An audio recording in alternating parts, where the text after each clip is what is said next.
सिंध में पाणी खोट संगीन सूरत हाल अख्तियार करण लगी। काल सिंध में मजमूई तौर ते टिनी बैराजन वटि पाणी दी खोट 45 सैकड़ो ते पहुची वई। सखर बैराज वटि पाणी खोट 60 सैकड़ो ऐं गुडू बैराज वटि 11 सैकड़ो ते पहुची वई आहे। ऐं काल सिंध जे बैराजनि तोड़े मुल्की वहकिरनि वटि तेज़ीअ सां लाथ वारी सूरत हाल बाद इरसा पारां बि सिंध ऐं पंजाब में पाणी खोट 41 सैकड़ो ताईं हुजण जी तस्दीक करे छॾी आहे।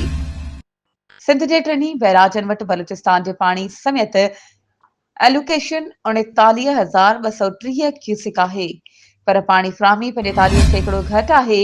काल सखर बैराज जो मथां वहिकिरो घटिजी 19,000 क्यूसिक ते अची वियो आहे, जितां खणत रुगो 12,000 क्यूसिक हुई। होरां गुडू बैराज जे वहिकिरे में बि वधीक लाथ रिकॉर्ड कई वई। कोटड़ी बैराज वटि 5,000 क्यूसिक रिकॉर्ड कयो वियो आहे। आबपाशी खाते सिंध मूजिब काल ताईं कोटड़ी बैराज वटि का बि पाणी खोट रिकॉर्ड नाहे थी।